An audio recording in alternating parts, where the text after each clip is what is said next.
dropping your question. Yeah. Okay, everybody, we've reached the bottom of the hour, so let's get started with today's L10 webinar, AI Health Check, a guide to smarter adoption, sponsored by Metrics. My name is Tim Sosby. I'm editorial director for L10. It's my pleasure to welcome you today and serve as a host, and I'm going to start that with some housekeeping items. And then I'm going to turn things over to our speakers. We are planning a 30-minute session for you today. You'll notice that your phones are on mute, but we're going to want to hear from you throughout today's webinar. If you have any questions, you can submit them through the Q&A window or through the public chat. Either one, we'll receive the question. We'll try to get to them toward the end of the hour. If need be, we'll take questions offline from you, but we'd love to hear from you. Any questions or thoughts while they're fresh in your mind, please do feel free to share. Today's webinar is being recorded and will be available on demand on the L10 website. I'm going to share an address with you for our on-demand webinars later in today's program. We're also going to send you a follow-up email tomorrow with a link to today's recording, so you can find it today through the L10 website or tomorrow also through that email. Either way, look for the recording and feel free to share with your colleagues. Speaking of sharing, as you leave today, a follow-up survey is going to appear on a separate browser window. I'd love to have you look for that survey when you leave and quickly share your thoughts with us about today's program. And along those lines, there's an email address where you can reach me if you have any questions about the webinars or about your L10 membership. Certainly don't hesitate to reach out. Okay, I'm going to go ahead and turn things over to our speakers today. I'm going to stop sharing my screen here and turn things over to Rebecca and Jessica from Metrics, who are going to take it away from here. Jessica and Rebecca, thank you for joining us today. Thanks so much, Tim. And it looks like Rebecca and I actually live a couple blocks from each other. It looks like our power and internet both went out at the same time. So Rebecca was sharing her slides, but I'm wondering, Tim, if you could bring them up because I think we lost her. I sure can. There Thanks. is some bad mojo because I lost power at one of my houses this morning too, or one of my locations this morning too, I should say. It's all that air conditioning working overtime. It must be, but I'm cool and I'm on functioning, so we're here. Thanks, Tim. Thanks for your flexibility. So, very excited to spend this 30 minutes with you. We are going to dive right in talking about a topic that I'm very passionate about, which is AI adoption, something that's probably on a lot of your minds if you have decided to show up for this. So, if we go to the next slide. Um, uh, oh, I think it, do you mind just going back a couple slides, I'm Tim? sorry, did it jump ahead? It jumped ahead, yeah.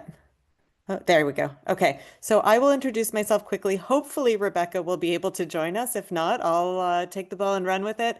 My name is Jessica Knox. I'm the CEO of Metrics.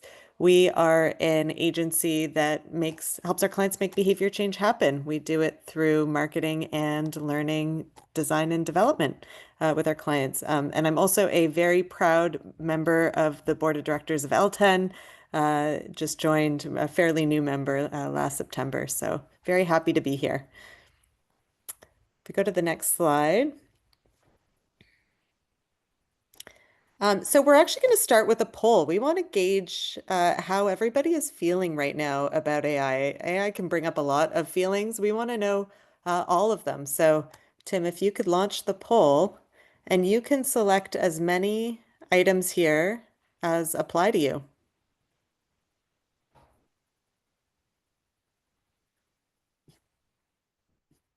I'm not seeing Tim the Jessica, I'm afraid we're having a problem with our poll. For some reason, this poll is not working. It will not let me launch this one again. I apologize.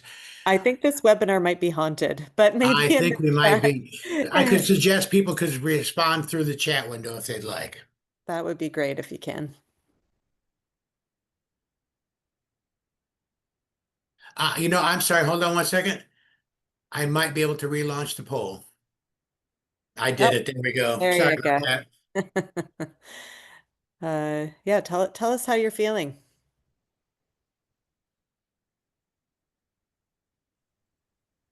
Meanwhile, I'm going to burn some sage in my office or something here. And welcome back, Rebecca. It looks like all of our power went out at the same time. Okay. My apologies. Not to worry. Well, it looks like a lot of results are in. Almost everybody has voted. I'm going to go ahead and ask everyone to wrap up the results, and I'll share the results in just a moment here. Great. Everybody, thanks again for voting. Jessica and Rebecca, here you go. Okay. I love to see it. 76% of you are saying it will revolutionize work in the world as we know it. That's probably part of why you're here. But we're seeing also answers across all of the options, including my organization is paying too much attention to it. I can relate. I actually have cycled through all of these feelings regularly, and I'm an avid AI user. But the reality is we're having a lot of complex feelings, I think, about AI, and that will feed into one of the things we want to talk about today. So let's keep going. If we go to the next slide. Um, Really why we're here, we know that adoption is one of the biggest barriers to realizing value from AI. If you look at any report that's come out in the last 6 months on the state of AI in business, adoption is always cited as one of the things that is just getting in the way of helping organizations realize the full value of AI. And also, as learning and development professionals, we have a really important role to play in adoption. And we're going to talk about that today. So I'm going to throw it over to Rebecca to set the stage for us. Thanks, Jessica. Yeah, I'll just take a moment to highlight a few critical reasons why it's such a pivotal moment for L&D teams when it comes to AI strategy. The reality is, as AI technology rollout increases, leaders will simply expect more from learning teams and our ability to drive business impact. Oh, sorry, my power just came back. In the 2025 Microsoft Work Trend Report, we're seeing that 53% of leaders say that productivity must increase. 45% of leaders are expecting that there will be a capacity expansion with digital labor, primarily with AI adoption. And 47% are putting effort into upskilling employees. However, in reality, we're really only seeing a global trend of a 10% year-over-year increase of AI adoption. And since a lot of that upskilling really rests on the shoulders of learning teams, L&D will need to answer to this performance pace. So next, Tim.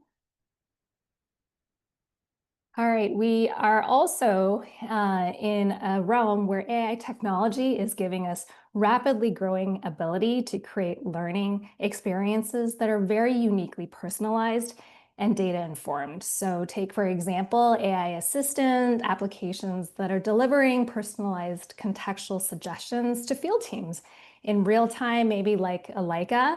A lot of pharma organizations are already using tools like this, or maybe AI-assisted role play in learning and more.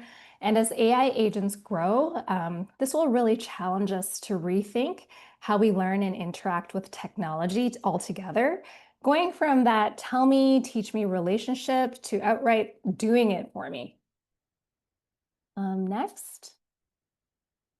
And we see here that there was a recent article from the Wall Street Journal that featured how Moderna merged its IT and HR departments to really better integrate AI into its daily operations. So this move is really about rethinking how work gets done with seamless collaboration between humans and technology. And now that digital agents can be assistants at companies, it opens new ways of workforce planning that is simply unprecedented and signals a real change in how people are thinking about talent, employee experience, and digital workers. So we really need to understand how business operations will evolve to stay a step ahead as L&D. And now I'll pass it over to Jessica to walk us through some barriers to adoption. Thanks, Rebecca. So, Rebecca said, and I said earlier, that adoption continues to be this barrier that organizations are recognizing when it comes to realizing the full value of AI. We have been working with clients to support their AI adoption journey. We've been going through our own adoption journey at Metrics, and so we wanted to share some of the things that we are seeing as we work with our clients and aim to transform ourselves. The first around the barriers that we see that's common is a lack of leadership support and investment in adoption. This is nothing new. Metrics has supported with large scale systems implement. We've done Salesforce implementations, we've done big technology implementations, and this is a common scenario that happens again and again, that a lot of money is invested in technology, not a lot is invested in change management and people. And so Ali Miller, one of the most followed people, voices in AI in business, she worked at Amazon for many years in their machine learning team.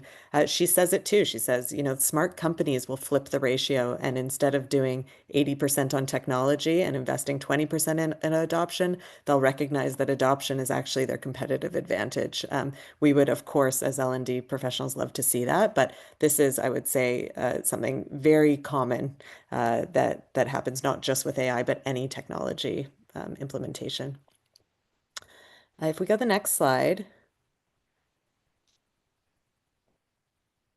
The next is a lack of direction or alignment on strategy, policy, and or best use cases. So this is pretty common. This happens when organizations say, okay, we want everybody to use it. And then people go, but how? What are we supposed to do? We don't know.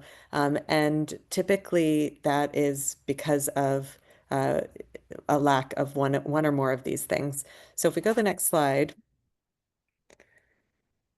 On the left, we have a article, I think it was Wall Street Journal recently came out about J&J, and this talks about how they've evolved their strategy with AI. They did what many companies did when it first came out, when generative AI first made a splash, and they said, okay, we're going to give you all the tools, and we want everybody to just use it, and we want to boost individual productivity. They have now realized, as they have spent more time with it, that actually 15% of the AI use cases that they have landed on deliver 80% of the value that they're seeing out of AI. And so I think you're going to see that more and more from companies. A strategy of, okay, here's where we're going to, how and where we're going to invest in AI. Here are the use cases that we think are most promising. But we also say with that, there is somewhat of a balancing act because encouraging general adoption, so just each individual becoming comfortable with AI, experimenting, using it for your own productivity is still, I think, very important, even as companies, I think you'll start to see, are moving towards more focused use cases where they can get a lot of value out of AI. Because you still need everybody plugged in and involved, because you can't leave identifying the use cases and working on them up to such a small group of people. And so you really want to encourage that experimentation, that curiosity with your team. So there's a bit of a balancing act there. But certainly, and the policy piece as well is very important. We've seen that a lot, that people are just scared. They say, I don't know how to use it compliantly, for example, and that can be a deterrent. So if we go to the next slide. The third is employee resistance and or no time to experiment. So this is, again, I think we all even saw it at our beginning poll. We have mixed feelings about AI. And those feelings, when you think about the behavioral science of learning, a huge part of it is motivation. And a huge part that we often overlook is tapping into users' emotions and really, building that motivation. But there's a lot of fear. If we go to the next slide. This is from McKinsey, and it is a recent study that says even though AI models are actually getting better over time, trust in AI is actually decreasing and worry is increasing. And that, tells you a little bit about the same people that we are asking to, adopt AI, become super users. So, addressing that fear and really, talking about it. And it could be a fear of losing current skills, that it still takes longer, they're not seeing the value. They don't want to give up some of the things that that people did now that AI can quote unquote do it for them. It's too risky. So there's lots of maybe underlying fears that are causing this trend. And those need to be addressed in order to really set the stage for your adoption. If we go to the next slide. The last, we're not going to spend too much time here, but this is something that every L&D professional should be thinking about, which is just also it can be a lack of knowledge, skills, and habit building. And especially on the habit building side, so much of AI is about just using it, getting into the habit of using it, making it part of your daily routine. And so with that, I'm going to pass it over to Rebecca But before I do, we want to do a quick poll and say we just went through all of these barriers. This is as well a select all that apply. Tim, if you can launch the next poll, we want to know what you're seeing at your organization. And if it's none, you can select none.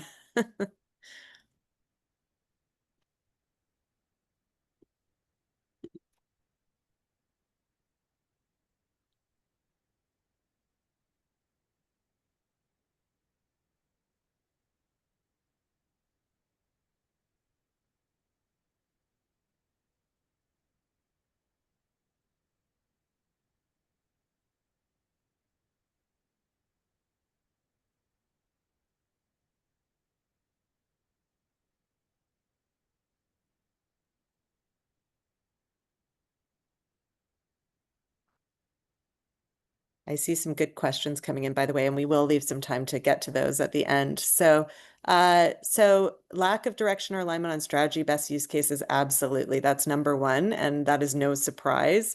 It is an emerging technology. It takes time sometimes to identify those use cases, but there are some things that we can do, and we're going to share a couple things we're doing at Metrics that hopefully will inspire you. And then not enough individual motivation or time to experiment. Again, huge, 53%, as well as lack of knowledge skills. So I'm glad to see not as many people said lack of leadership support and investment in adoption. Happy to see that. I'm going to turn it over to Rebecca, who's going to keep us going. All right. So on our next slide, we're going to see here just a simplified AI L&D adoption journey. So Tim, if we can go to the next slide. Right. So as we're talking about barriers, and Jessica just mentioned skills and knowledge, we're thinking about these AI barriers within an organization. We can consider really like how organizations typically mature in their AI maturity. So here we have a very simplified AI maturity ladder starting from no policies or tools, but maybe some individuals are using it, to maybe one or some teams have a Gen AI strategy, but they don't necessarily align with each other. There may be a lot of ad hoc experimentation going on in these cases, to several teams maybe gaining momentum together, and then finally an overarching sense of there are organizational policies, systems, and resources that are strategic and aligned across all functions. So really, what we gather from this is, based on our observations, is that adoption still happens faster at the team level, and team success can really help drive that change momentum. So L&D teams really have this opportunity right now to get ahead and be those strategic transformation partners by really role modeling what good looks like. Tim, next slide. And so we'll take it to the polls right now, and just want you to share, where is your L&D team currently on their AI journey? And Tim, if we can go back to the previous poll. Yeah. Slide. I think, Tim, you just have to go back one slide and launch the poll, if you don't mind. Right. So are you currently, when this is within your L&D team, for those who are part of an L&D team, are you at the no exposure? Individuals are just getting started, sometimes use it for work, or are you feeling like the experts who can start shaping company AI use? I'll just give everyone a minute there.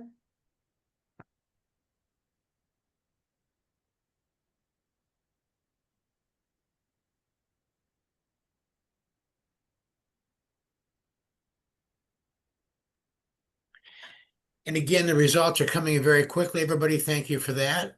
If you can wrap up your choices in the next couple of seconds here, I'll close off the poll and share the results.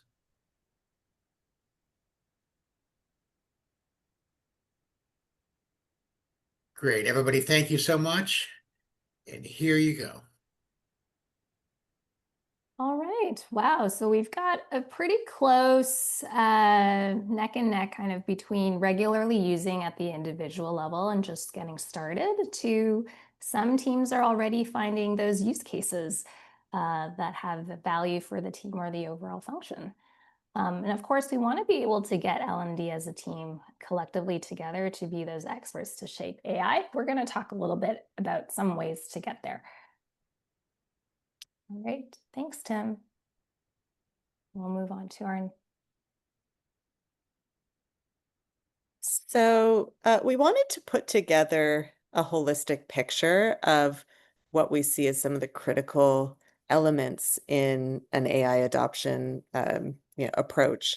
And so first of all, you need multiple elements, multiple layers. You need to attack it from many different angles, I think, because it is emerging and there's a lot. It's not like there's one magic person in your organization that has all the answers. You're really finding the answers together. And so because of that, of course, there's formal training. There's some great courses out there that can give people intros to AI, but we suggest going light on that. What we are finding is the gap and where the most value tends to be, and what we're helping some of our clients do is to create some of those more contextual training. So putting in the context of people's roles, for helping them get together to find the best use cases. And that's where, again, you can get a bit more traction and comfort. But there's definitely a huge social component of it, making sure that everybody has putting together a task force, for example, identifying those internal champions, putting those systems in place for knowledge sharing, having accountability and people nudging each other, for example. And then, of course, there's some system things we talked about, that maybe fall a little bit out of what a single team can do, but starts to become more important to make sure we're connecting the dots across everything. So hopefully these will spark some ideas. If we go to the next slide, Rebecca will share one example of that context-specific training that we've been working on. Yeah, and just Jessica mentioned, we are doing quite a bit of AI adoption work with our clients. And so we have this context-specific example where there was a lot of typical AI training happening. A bunch of AI resources on prompt engineering were sent to employees, but there was still very high resistance and low engagement in the content and overall low usage in the tools.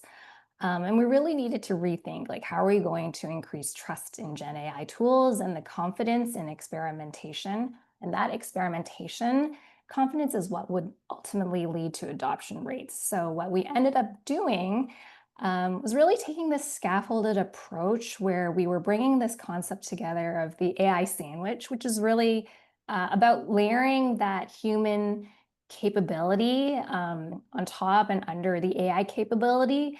And then creating spaces like ideathons and promptathons that were really about finding those specific function use cases together as teams and making those priority workflows come to light. So as a result, we saw 100% in lift in use case prototypes. And what was also really nice to see was that ownership over functional adoption plans, which again shows us how context-specific usage can drive that change momentum. And we can go to this next slide and we'll hear a little about how Metrics is doing it.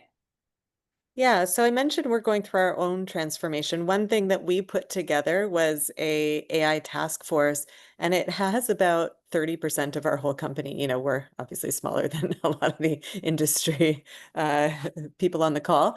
But certainly it was really important to get representation across different types of roles and teams. And we meet every 2 weeks. And this is an example. This is our mural board that organizes all of our work. And you can see we're really trying to build that kind of ground up participation. So we work on an agile Kanban board. People can, we make sure everybody's clear on the team goals and what we're trying to achieve, but everyone can kind of contribute in what way they want.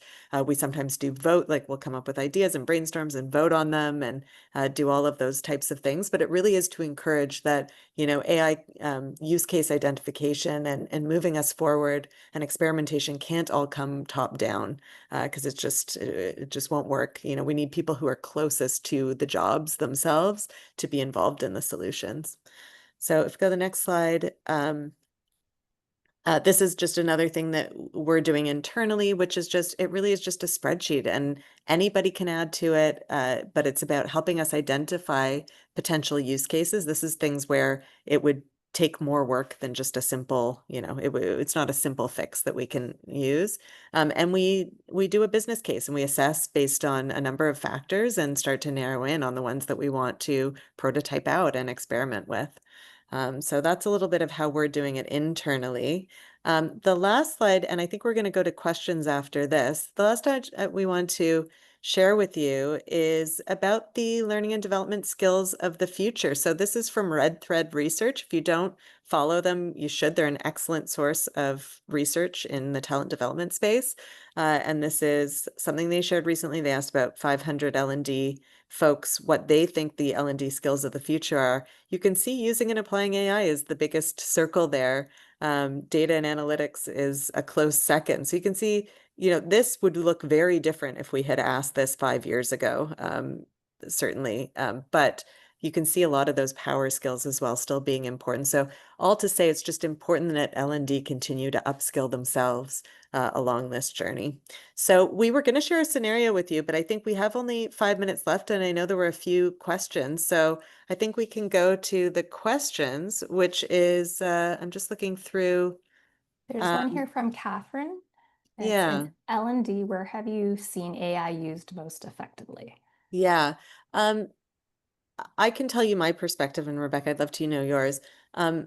Typically, three things which we sort of touched on before. One is really about productivity. So, so a lot of what L&D does is content creation and design. That is stuff that AI, when used right, so there's a lot of tools out there that will say, oh, I could just do a rapid course generator for you. It doesn't mean you're going to get a quality course at the end of it, but when used right, when you think about using it strategically, can make huge gains in productivity in terms of being able to rapidly design high quality, if you do it right, programs. We're certainly doing a lot of experimentation with that at Metrics and have made some really exciting strides that we're going to share hopefully very soon. So that's one. The other is what Rebecca touched on before, which is just changing the learning experiences. Personalization has been a very elusive goal for learning designers. How do we really make personalized experience? We know that can make a huge difference. So there are a few examples we shared. So there's chatbots. There's AI assisted role plays, again, which have, I know, pros and cons, but again, when you use them smartly and you set them up properly, they can be a great tool. We're going to see more and more, I think, learning experiences that are truly adaptive to learners. Like, can we meet them in the flow of their work and give them the information or the support or the coaching that they need? So I think that's really an exciting area. And then last, I separated out is data analysis. There's a lot of opportunity. In L&D, we're always dealing with both quantitative and qualitative data, and our data is messy. And I think there's huge opportunities with AI. We gave a webinar on it last year about how we can become better at data analysis by using AI. So I hope that was helpful. Rebecca, do you have anything to add? Yeah, sure. Just want to piggyback off that. I think driving things at scale, whether it's on the generative AI side or actual data and analysis and understanding like what's that business value. Before we'd have to sift through so much data, and now it's very quick to get those insights for ourselves and our clients. And also sustainment at scale. We just are able to do it so much more efficiently and effectively and quick, like with way less live resources. So that's an area. Yeah. And Greg, I don't want to forget your question here with 2 minutes left. You have a question that's, have you seen AI used effectively for coaching and feedback? I can kick this one off. Definitely leverage some really powerful role play tools. And if you build the right personas that are unique to your business, and your strategies and how you, for example, like in sales training, how your sales models work. We've seen amazing feedback come back from these AI tools and the way that the experiences are laddered as well, with a lot of powerful data insight. Jessica, do you want to add to that? Just that I've seen some coaching platforms start to build AI capabilities in to support I would say deeper insights for managers and maybe more well articulated coaching reports as well. So definitely seen that start to pop up. Really exciting. We will send a follow-up with the information. I think we'll send an email, and if you're interested, just let us know, and we'll send you the slides for sure, or sort of a summary of the slides. And wanted to say thank you so much for joining us, and good luck on your AI journey. We all need it. Thanks for joining, everyone. Thanks. Thank Jessica you. and Rebecca, thank you both very much. We appreciate your time today and for bearing with some of our technology challenges here. No, yes, absolutely. I know who has a blackout at the beginning of a webinar. Yeah. Well, Thank you, apparently I Tim, for wouldn't do, helping but us with this. well, thank you both. Folks, again, thank you all for being a good sports about everything as well. Just as we're closing out, I wanted to invite you all to get involved with L10 if you're not already, or if you'd like to get more involved, get more involved. You can join a committee, write for Focus Magazine, speak at events and webinars, things like that. We just love to connect with you. Feel free to reach out to any staff member. We can help get you started. And I'm going to invite you to join us for our next webinar. We'll be back here on Thursday. This Thursday, talking about measuring what matters in life sciences training. You can also get a look at what's coming up a little bit in July in terms of webinars. You can find out more information and register for any of these at l-10.org/webinars. You can also visit that page to find our on-demand webinars, including today's recording, which will be up there within the hour. Any questions, feel free to reach out to me at this email address here. And other than that, let me send final thank yous again to our speakers today, Rebecca Lai and Jessica Knox, our sponsors, Metrics, and to all of you for your time, attention, and participation. Everybody have a good rest of your day, a good rest of your week, and we will talk to you all soon. Bye-bye, everyone. Bye. Thank you. Bye.